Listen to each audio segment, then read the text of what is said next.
Good morning. Nice Sunday. How doing situation? Alheshan. Temnai. Ice. Evening. At the or night, wherever you are, welcome to WHAM today. Take a deep breath, clear your mind, and let's drift through the whispers of today's world, one quiet thought at a time. As we wrap up Monday, 14th April, 2025, let's see what stories are unfolding around us. China. Amid rising trade friction with the U.S., Chinese President Wu Dendole visited Vietnam, WHAM, commencing a three-nation Southeast Asia tour to solidify ties with countries facing similar pressure from U.S. tariffs and demands to curb Chinese goods transshipment. During his Vietnam visit, China and Vietnam signed cooperation deals on production, supply chains, and railways. Xi warned that a trade war would produce no winners, and that protectionism leads nowhere, reaffirming China's commitment to global trade. China downplayed potential harm to its exports from U.S. tariffs, asserting trade diversification away from the U.S.-Chinese exports saw a 12.4% jump in March as companies rushed to beat increases in U.S. tariffs. Chinese exporters are also exploring gray trade chains, routing goods through third countries to circumvent tariffs. China has been expanding its maritime presence in the Indo-Pacific, conducting live-fire drills near Australia, Taiwan, and Vietnam, testing new landing barges and unveiling deep-sea cable cutters. Some experts see this as a test of U.S. strategies and an attempt to increase China's regional influence. In response to U.S. visa restrictions on Chinese officials involved in policies governing foreigners' access to Tibetan areas, China imposed reciprocal visa restrictions on U.S. personnel over Tibet. China has warned the U.K. government to treat the Chinese owners of British steel fairly or risk undermining investor confidence. Beijing has suspended exports of certain rare earth minerals and magnets, crucial for the world's car, semiconductor, and aerospace industries, apparently in retaliation for increased U.S. tariffs. China produces 90% of the world's rare earth magnets. Domestically, China's security chief, Chen Wenqing, visited Xinjiang, urging local agencies to combat crime, root out extremism, strengthen border defense, and promote Mandarin. Record-breaking strong winds battered northern China, prompting millions of residents to stay home. United States. U.S. President Donald Trump declared a minimum 10% tariff on all imports, a move that caused market recoil. Trump's tariffs on China have led to concerns about the dumping of artificially cheap products by China that could undermine local industries in European countries. Trump wants to counter China's challenge to U.S. dominance, but his approach has undermined allies while spooking investors. Trump says chips from China will face a national security probe. Further tariffs are expected, but smartphones and computers were excluded from reciprocal tariffs on China. The U.S. imposed additional visa restrictions on Chinese officials involved in policies governing foreigners' access to Tibetan areas, prompting a reciprocal response from China. As U.S.-China rivalry intensifies, Chinese nationals in the United States are being caught up in the tensions. Europe. The impact of President Trump's tariffs on China could lead to a hazardous scenario for European countries, the dumping of artificially cheap products that could undermine local industries. Chinese imports from Netherlands dipped more than 10% in March after buyers rushed to stockpile high-end semiconductor tools amidst US bans. United States. The United States trade policies under the Trump administration, characterized by tariff impositions, have sparked economic concerns globally. UNCTAD has urged the U.S. to exempt the poorest nations from reciprocal tariffs to prevent serious economic harm, identifying 28 nations vulnerable despite their minimal contribution to the U.S. trade deficit. High tariffs between the U.S. and China have created a trade embargo that could harm both countries, potentially pushing the U.S. into recession and undermining China's economy. US exports to China may fall quickly, while China's exports to the U.S. could drop by up to 75% within 18 months without negotiations. Billionaire investor Ray Dalio expressed concern that the U.S. will experience something worse than a recession due to these policies, and Goldman Sachs warned that extreme US-China decoupling could cost us $4.50 trillion in equity and bond sell-offs. The threat of decoupling resurfaced after Treasury Secretary Scott Bessent mentioned the possibility of delisting US-traded Chinese companies. The imposition of tariffs has caused chaos, exemplified by a cabinet official proposing new levies on semiconductors shortly after computers and smartphones were exempted. Beijing described the exemptions on electronics tariffs as a small step toward correcting Trump's wrong practice of imposing tariffs. US Commerce Secretary Letnick said, Washington will impose separate tariffs on electronics and semiconductors. President Trump warned that no country is off the hook on US tariffs, while his trade representative stated, "We don't have any plans for talks with China's Xi Jinping." Bethlehem artisans face a worsening crisis as Israel's war on Gaza halts. Tourism and US tariffs threaten exports. President Trump imposed 25% car tariffs in April and car part tariffs start May 3rd. Analysts say no car uses all US parts. The U.S. is also increasing deportations, with Secretary of State Marco Rubio announcing the deportation of 10 alleged gang members to El Salvador, crediting the alliance between President Trump and El Salvador's president, Nayib Bukele. The Pentagon chief stated that the military is ready to ensure Iran never gets a nuclear bomb. Pete Hegseth said President Trump hoped to avoid military action, but if we have to, we will to prevent the nuclear bomb in Iran's hands. The U.S. is also conducting military actions in Yemen. In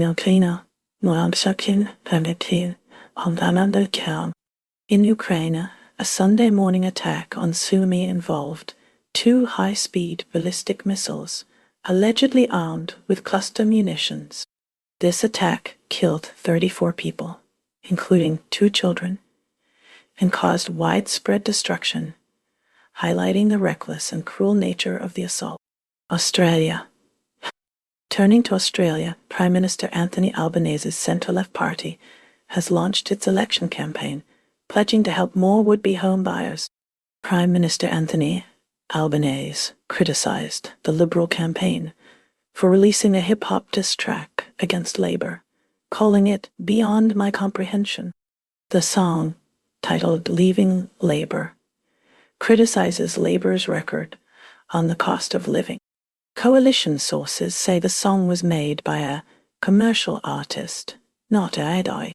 Harry Dutton, the 20-year-old apprentice carpenter and son of opposition leader Peter Dutton, is struggling to afford his first home. The coalition aims to highlight the struggles of voters in their sites. David Pocock claims major parties lack the courage to tackle the housing crisis. Coalition campaign spokesperson James Patterson dismissed economists' criticism of the coalition's housing policy as out of touch. Patterson believes the policies are targeted and meaningful. Tanya Plibersek and Anthony Albanese downplayed an awkward greeting at the Labour federal election campaign launch, where the Prime Minister appeared to block a hug from the Environment Minister. They insisted they are good friends, and Albanese said he didn't want to catch a cold. Sony announced price hikes for the PS5 digital edition in Europe, Britain, and Australia, with prices rising by more than 10%. Experts say crime syndicates from Iran, Afghanistan, and Pakistan are using Malaysia as a transshipment hub via Port Klang for drugs destined for Australia. China. Meanwhile, in China, leader Xi Jinping visited Vietnam to strengthen political and trade ties amidst US tariffs, pledging to build strong bilateral relations with Hanoi and rejecting protectionism. HUTCHMED is weighing cancer drug supply chain options amid the U.S.-China trade war, as the blood cancer medicine manufactured in the U.S. one conditional approval for sale in mainland China. El Salvador. In El Salvador, U.S. Secretary of State Marco Rubio says the U.S. has deported another 10 gang members to El Salvador and hailed the alliance between President Trump and El Salvador's President Nayib Bukele. Yemen. Recent events in Yemen include video showing the aftermath of US airstrikes targeting a factory in Sana'a province, which killed 7 people. Suspected U.S. airstrikes around Yemen and Recoil. The rebel-held capital killed at least 6 people and wounded 26 overnight. Houthis say US airstrikes killed 6 and claim Reaper drone shot down over Yemen, reporting a ceramics factory in Sana'a was hit, and their 4th downing of a U.S. drone in 2 weeks. Malaysia. In Malaysia, experts say crime syndicates from Iran, Afghanistan, and Pakistan are using Malaysia as a transshipment hub via Port Klang for drugs destined for Australia. New Zealand. Shifting to New Zealand, Foreign Minister Winston Peters is advocating for quiet, not megaphone diplomacy, regarding the U.S. policy toward the Pacific, which he says is creating anxiety. United Kingdom. The United Kingdom is seeing increasing public sentiment turn against America, as residents express frustration with being caught in the crossfire of a U.S.-China trade war due to Trump's tariff blitz. Pennsylvania. Back in the United States, specifically in Pennsylvania, Governor Josh Shapiro's home was targeted in an arson attack on Sunday. Suspect Cody Balmer faces multiple charges, including attempted murder. New York. Finally, in New York, helicopter tours will be shutting down immediately after a fatal crash into the Hudson River that killed all 6 people on board. The FAA is launching a review of the company's license and safety records. Ukraine. President Volodymyr Zelensky has invited Donald Trump to Ukraine, seeking to demonstrate the realities of Russia's invasion after Trump downplayed a deadly Russian strike. Zelensky directly challenged Trump, urging him to come to Ukraine, and you will understand what Putin did. International condemnation followed a Russian strike on Sumy, resulting in 34 deaths, including 2 children. Former President Petro Poroshenko suggested that including opposition figures in the government could facilitate peace talks.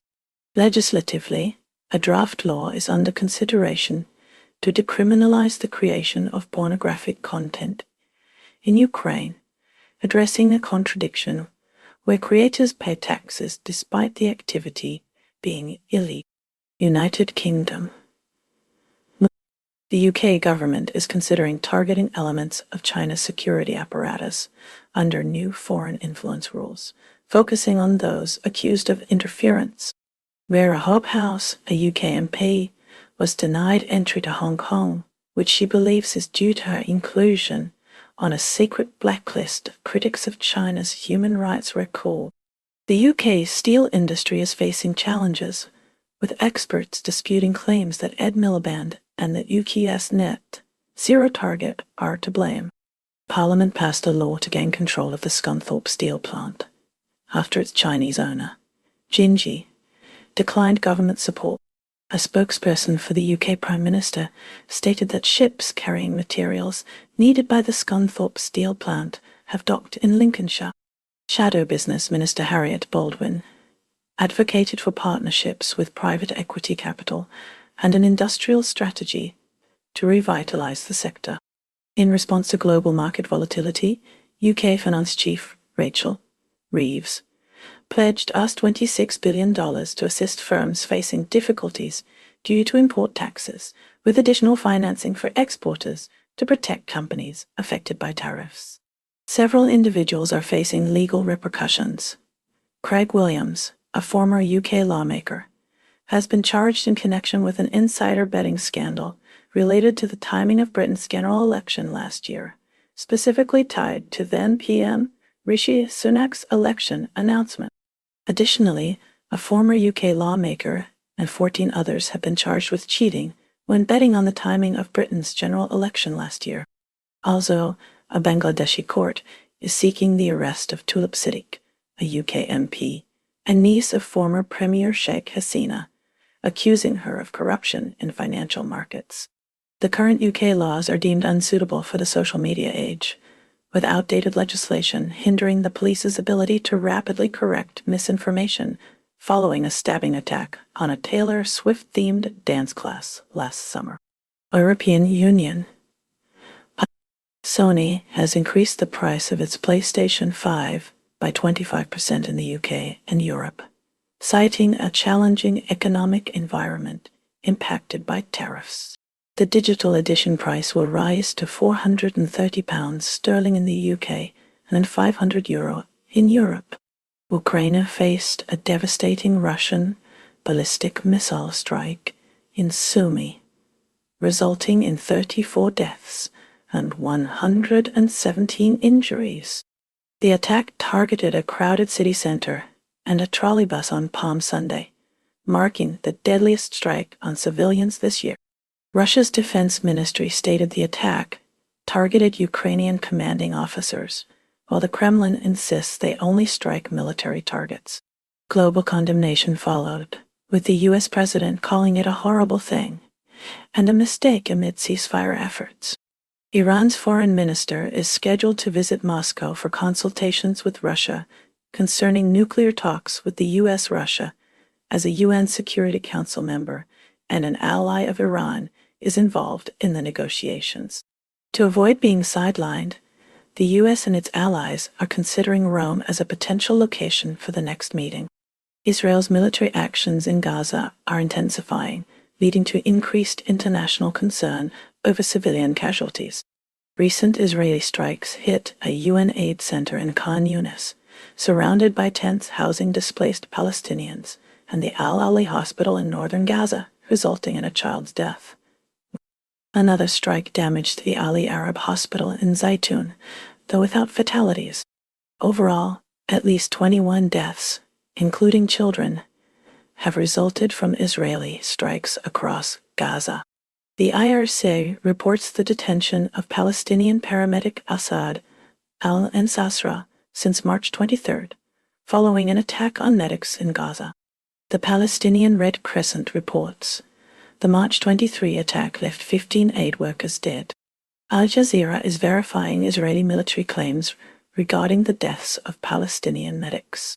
In a separate incident, 6 brothers were killed in an Israeli strike while distributing aid. Israel is expanding its occupation of southern Gaza, creating larger buffer zones inside the Gaza Strip, which reduces Palestinian land access by more than half.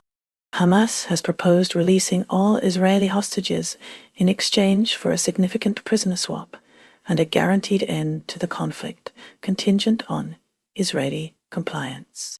Over 250 former Mossad operatives have criticized Israel's return to war and urged the government to prioritize the return of hostages.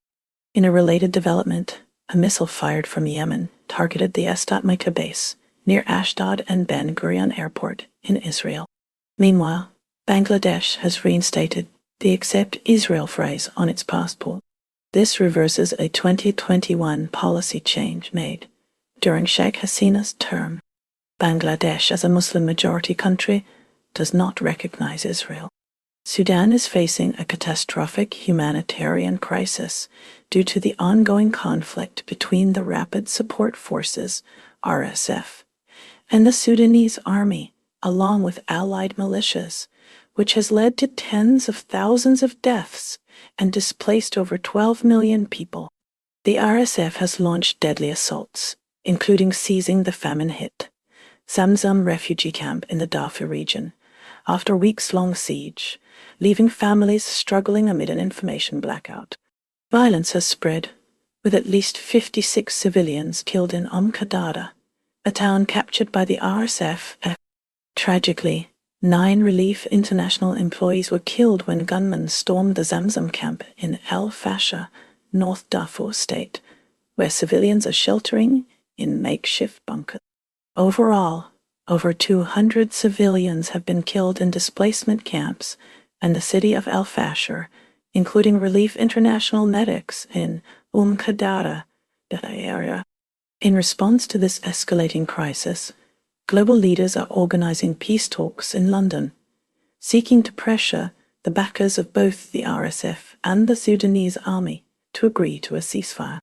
Japan is facing a continuing demographic crisis as its population shrinks for the 14th year in a row, decreasing by almost 900,000 among non-foreign residents due to record low birth rates. The upcoming Expo 2025 in Osaka is causing concern due to slow ticket sales and rising costs, echoing worries about budget overruns seen during the Tokyo Olympics. Regarding trade, Prime Minister Shigeru is taking a measured approach to tariff talks with the US, rejecting retaliatory actions and highlighting the counterproductive nature of escalation. The government stated that Japan would not sacrifice its interests for a swift agreement. Many Japanese citizens expect higher living costs because of possible increased import tariffs from the U.S. Maryland Governor Wes Moore's visit to Japan, centered on trains, and trade, specifically the Northeast Maglev project that could enhance the regional economy with Japanese technology. In legal affairs, Japan is reforming its retrial system to address criticisms about the difficulty of overturning wrongful convictions. Tragically, a Japanese citizen died in Myanmar after an earthquake, with their body recovered from a collapsed building. Cover Corp, a VTuber agency, is growing its business in North America by opening a U.S. office. A recent survey revealed that most Japanese children in the 4th to 6th grades actively use social media. Ecuador re-elected conservative President Daniel Noboa with roughly 55.7% of the vote in a runoff against leftist Luisa Gonzalez. Gonzalez is contesting the results, claiming fraud and seeking a recount. Noboa's win signals support for his war on drugs strategy, which includes military involvement, though rights concerns are present. Noboa promised to restore law and order. India's pursuit of justice saw a breakthrough with the arrest of businessman Mehul Choksi in Belgium, ending a 7-year search for the individual accused of defrauding a state-run lender of $1. Choksi is planning to fight extradition, citing health concerns and ongoing cancer treatment. Amid international relations, U.S. NSA Michael Waltz postponed a scheduled visit to Delhi amidst the unfolding Signalgate controversy. Concerns over immigration policies continue as more than 370 Georgetown University alumni and 65 students have voiced their protest against the Trump administration's detention of Dr. Badar Khan Suri, an Indian citizen and a senior postdoctoral fellow at the university's Alwalai bin Talal Center for Muslim-Christian Understanding, ACMQ, currently held in an immigration. Transitioning to Singapore, Prime Minister Wong's party announced its intention to field candidates of Indian origin in the upcoming general election, underscoring the importance of diverse representation and acknowledging the Indian community's contribution. In the United States, beyond the postponed visit of NSA Michael Waltz to Delhi and the ongoing controversy surrounding the detention of Dr. Badar Khan Suri, a tragic plane crash in New York resulted in the deaths of India-born urogynecologist Dr. Joy Saini, her husband Dr. Michael Groff, and their children as they journeyed to the Catskills Mountains. Returning to Belgium, the arrest of Mehul Choksi, wanted in India for a massive $80 billion fraud, marks a significant development. He is preparing to contest extradition, citing health problems and cancer treatment. El Salvador was the focus of a White House meeting where President Nayib Bukele and Donald Trump discussed enhanced cooperation, notably the possible use of El Salvador's Supermax prison for deported migrants. Trump hailed Bukele as a key ally regarding migrant deportation policies. Trump praised Bukele's handling of very bad people who should have never been allowed into our country, and also called him the world's coolest dictator. The Trump administration argues that its deportations to El Salvador target gang members. Malaysia's economy is getting a short-term boost from the 3-month pause on higher U.S. tariffs. This particularly helps the semiconductor industry and exports. Long-term trade conditions remain uncertain. Xi Jinping's visit gives Malaysian companies a chance to improve their access to the Chinese market. This could offset some negative tariff effects. The country's mourning former leader, Abdullah Ahmad Badawi, who died at 85. He was known for expanding political freedoms. The Malaysian streaming series, Badada, has over 1 billion streams. It depicts an Islamic cult and is based on a real case of human trafficking and abuse allegations, causing controversy. Moving to China and Southeast Asia, Xi Jinping is touring Vietnam, Malaysia, and Cambodia. This trip follows Donald Trump's tariff pause on China and a 90-day reprieve for other nations. Germany is set to deport 4 pro-Palestine activists, 1 from the US and 3 from Europe, even without criminal convictions.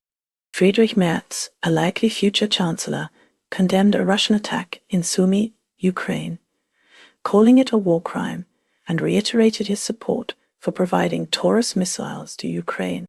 The Sorbian minority in Germany is celebrating Easter with their traditional egg-decorating practices.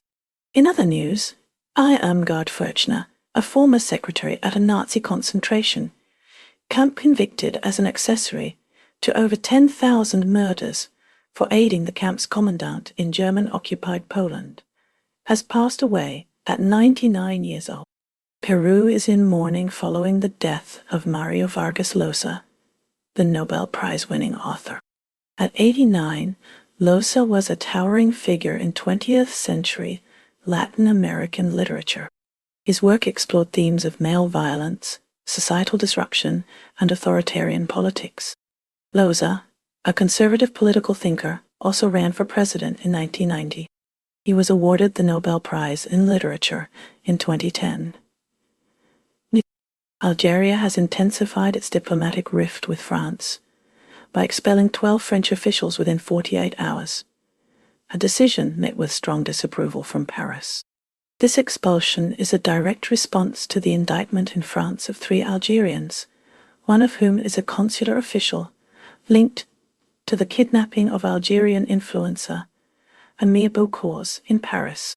The order signifies a notable escalation in the ongoing diplomatic tensions triggered by these arrests and accusations. The United Kingdom finds itself embroiled in an international legal matter as Labour MP Tulip Siddiq confronts an arrest warrant issued in Bangladesh. Allegations claim she illegally obtained land from her aunt, the former Prime Minister Sheikh Hasina. Siddiq vehemently denies the accusations, labeling the warrant a politically driven smear. Her legal team maintains her innocence, asserting she was unaware of the warrant and dismissing the corruption claims as politically motivated. Given the absence of an extradition treaty between the UK and Bangladesh, the situation's resolution remains uncertain. Philippines has raised concerns about the South China Sea during ASEAN China talks.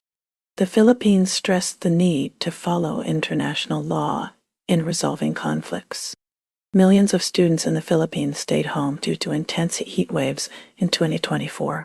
Schools are changing schedules to avoid peak heat and using fans more. Early holidays are also being considered. Opposition voters are divided over Heidi Mendoza's views on same-sex marriage. This has sparked debates about voter priorities in the Philippines. France is facing a diplomatic crisis with Algeria after the latter demanded the expulsion of 12 French embassy personnel. This action follows the arrest in Paris of an Algerian consular official implicated in the alleged kidnapping of a TikTok influencer. French Foreign Minister Jean-Noël Barrot cautioned that France would retaliate if the expulsions are carried out. The tension arises as France attempts to mend ties with its former colony. Indonesia is grappling with a surge in sham marriages orchestrated to bypass restrictions on land and property ownership by foreign nationals, prompting legislative action in Bali. Responding to public concerns, Indonesian political figure Prabowo addressed alleged misinterpretations of recent reforms, promising enhanced clarity, a statement that experts have dismissed as misleading. To alleviate tensions with the United States over trade practices, the nation is weighing potential trade allowances concerning existing tariffs, a decision that has sparked fears among economic analysts regarding the potential erosion of local industries. Syria's leader, Ahmad al-Shara, is currently in the UAE, his second visit to a Gulf nation.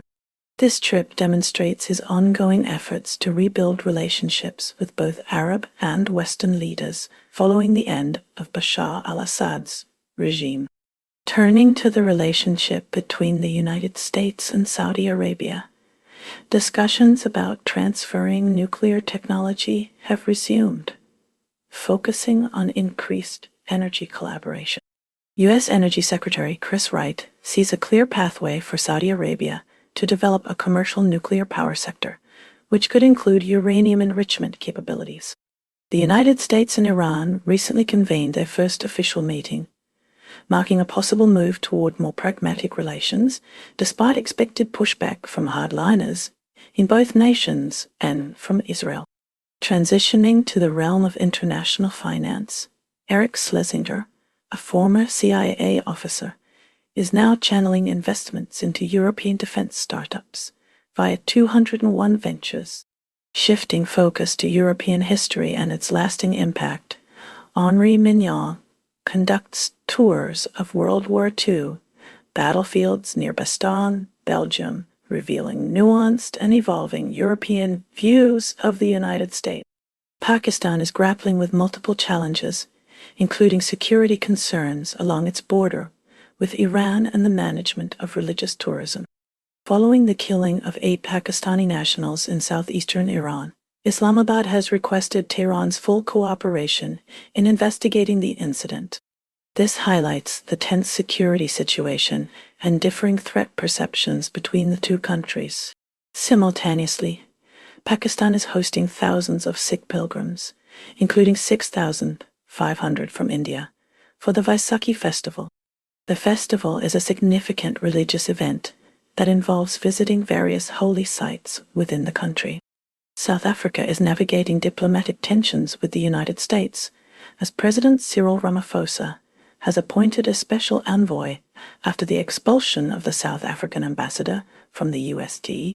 In a separate incident, police are investigating the reported kidnapping of an American missionary during a church service. Turning to New Zealand, a South African family's long-standing application for residency has been denied after almost 5 years. Immigration officials cited concerns that their nonverbal son's needs could pose a strain on New Zealand's resources. Singapore faces economic uncertainty as the U.S.-China trade war threatens its trade-reliant economy. Concurrently, Ong Beng Seng is stepping down from his position at a Singapore property firm.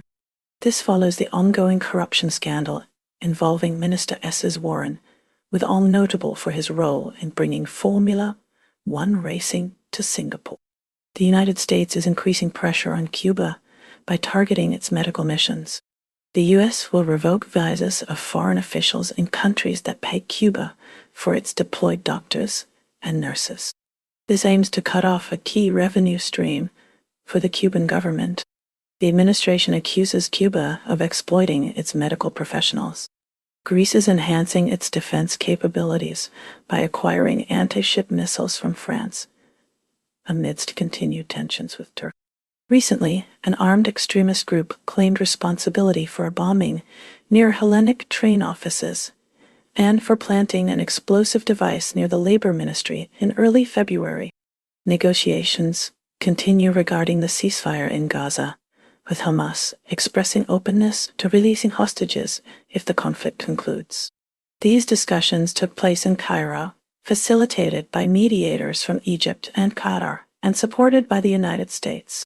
Hamas concluded its participation in the Cairo talks on April 14, 2025.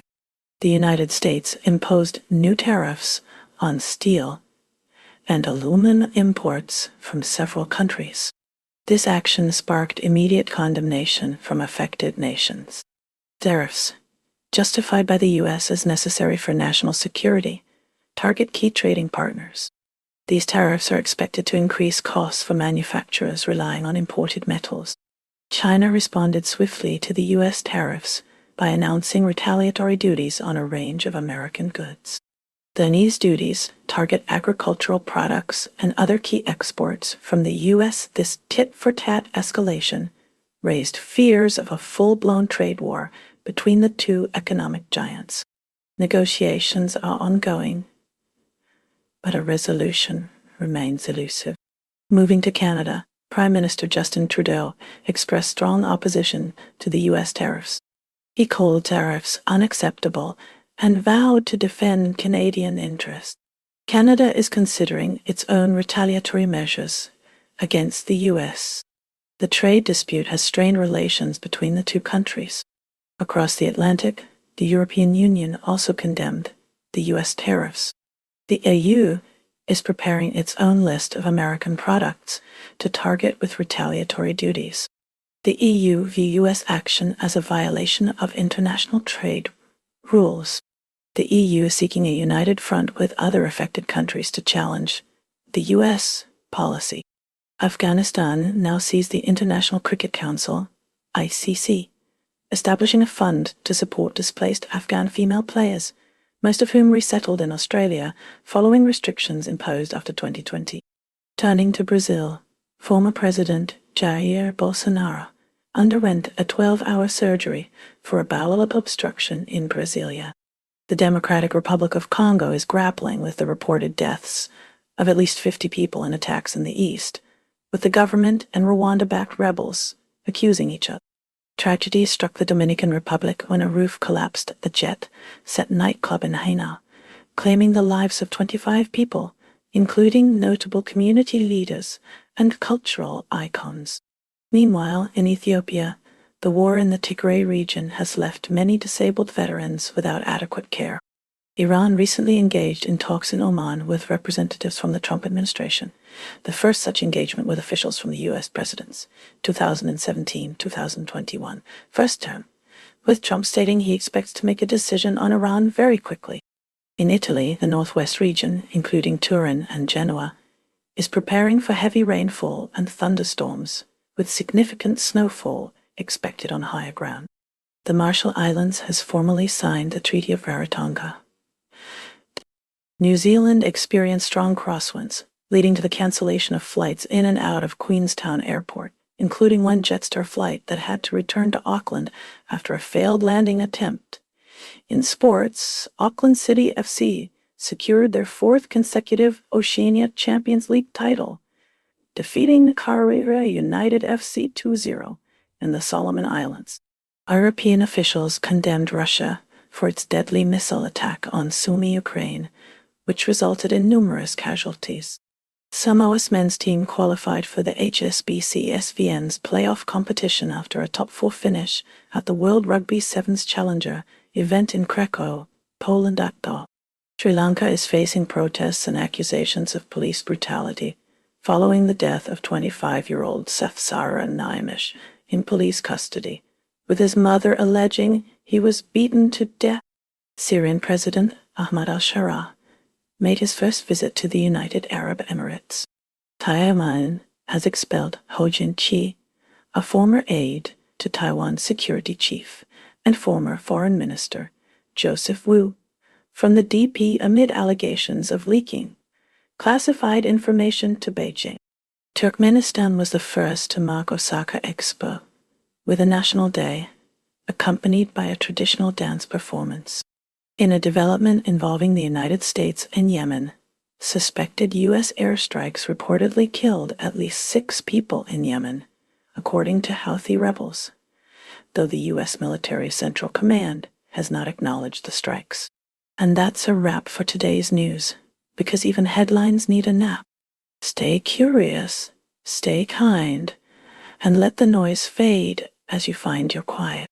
Take care, stay awesome, and I'll see you next time on WHAM Today.